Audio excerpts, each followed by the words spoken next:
Against impossible odds, terror, and managerial responsibility. Our story begins in the calm waters above the town of Bikini Bottom.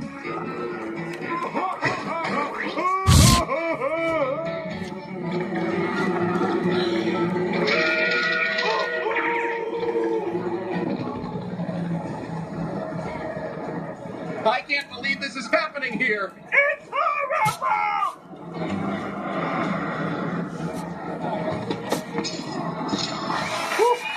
Thank you, my manager's here. Talk to me, Krabs. It started out as a simple, a Krabby Patty with cheese. So what went wrong? When the customer took a bite, no cheese! Ah, this has never happened before! Get a hold of yourself, Eugene. I'm going in.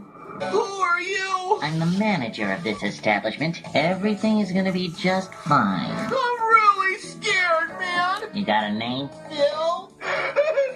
Come on, Phil, stay with me. I've only got one shot at this. Gotta have the right tools for the job. Bingo. Now I want you to do me a favor, Phil. What? Say cheese. The beginning. A little yellow friend awakes from his slumber and prepares for the biggest day of his life. Yet, despite his dreams, he is not honored with the manager position of the new Krusty Krab 2. So he sulks off to drown his depression in ice cream at the local Goofy Goovers. Across the street, jealous of Mr. Krab's success, the diabolical Plankton hatches.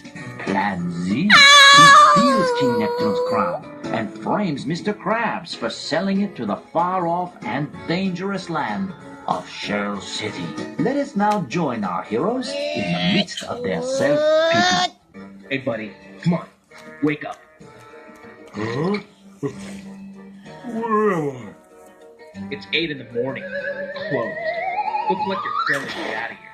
Hey, buddy! Come on up here and join the party!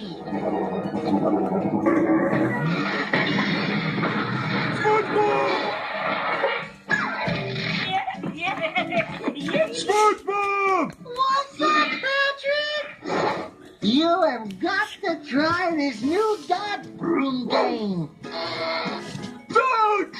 Where? Whoa! There you are, Patrick. I've been trying to find you all evening.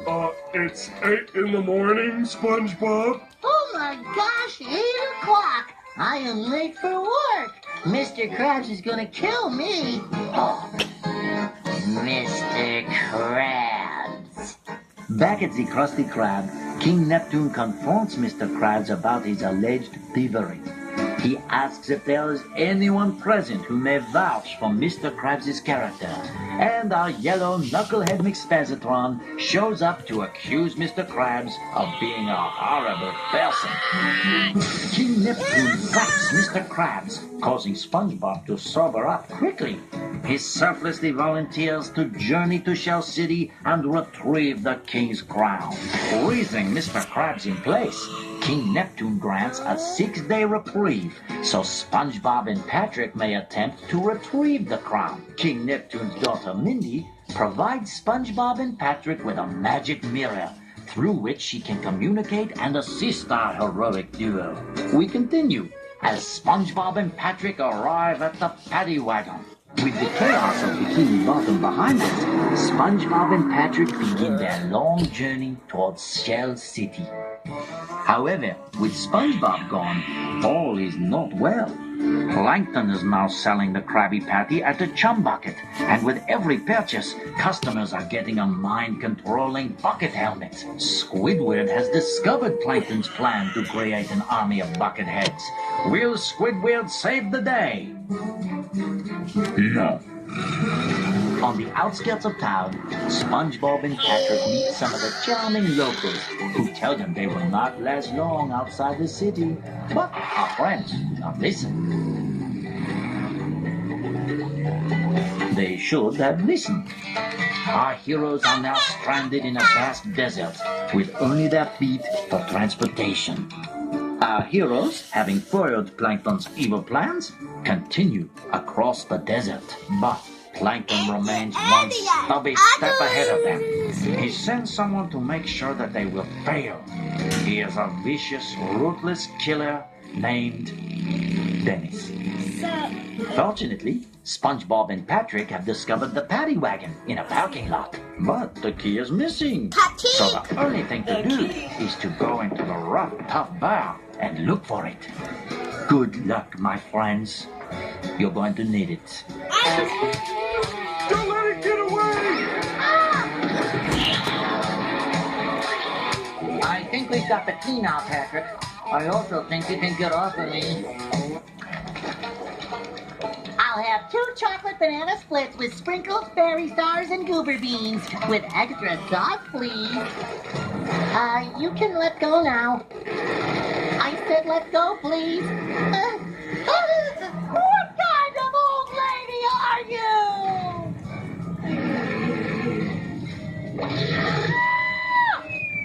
I'll save you, SpongeBob! Come on, kitty. Have some ice cream. Jump for it, Patrick! And so the hideous creature was vanquished by an even more hideous creature coming from the deep ocean trench. Well, we lost our car again. Never mind the car. Where's the road? There's the road, on the other side of the deep, dark, dangerous, monster-infested trench. Ugh. After gulping, SpongeBob and Patrick decided to throw in the towel. Luckily, Mindy arrived and showed them what was really going on back in Bikini Bottom. Plankton had transformed Bikini Bottom into Planktopolis. The sight of their city convinced our heroes to continue on to Shell City. So, in order to become men, they cried like little babies. But someone was hot on their tail. With no time to lose, Princess Mindy thought of a better idea, and our heroes quickly became men and marched toward the treacherous trench. Meanwhile, Dennis continues to follow our heroes. Some unsavory types attempt to get in his way, but he manages to reason with them. And so, like 2 tin cans in a trash compactor, SpongeBob and Patrick continue on, blissfully unaware of the danger closing in on them. Standing in their way is a field full of stanky garbage, but with Shell City somewhere on the other side, they have no choice but to push on. Hello, boys.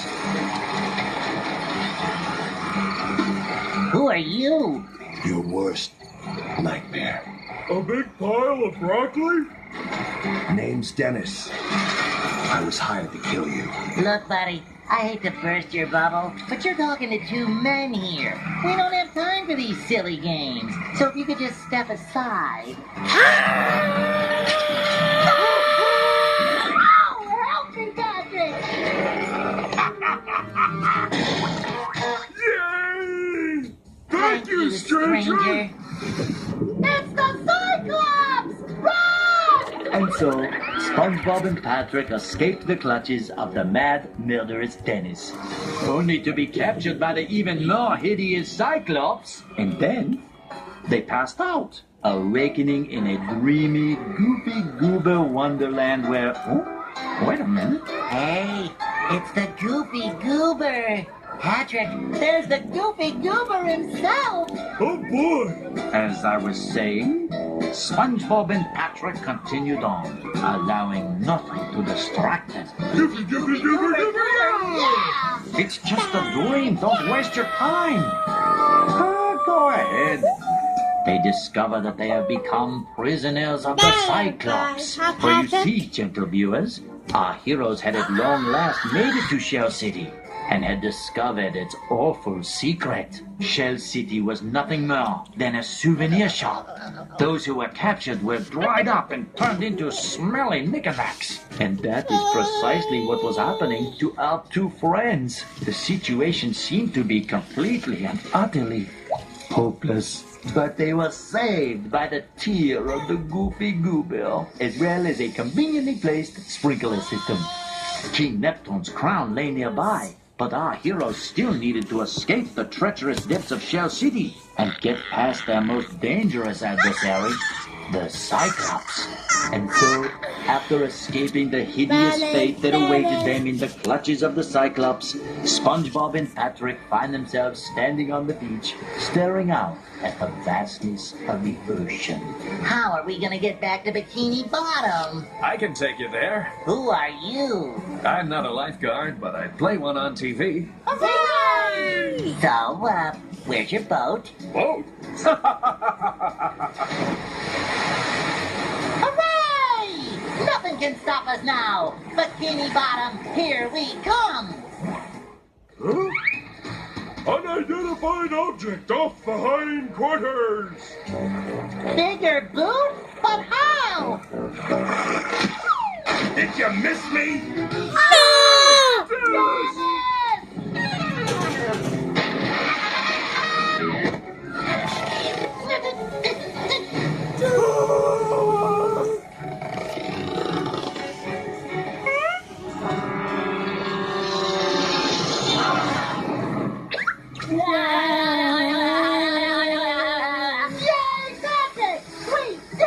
Hooray for SpongeBob and Patrick!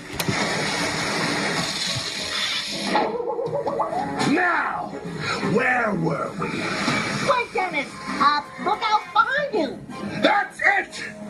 I'm through messing around! See you later, fools!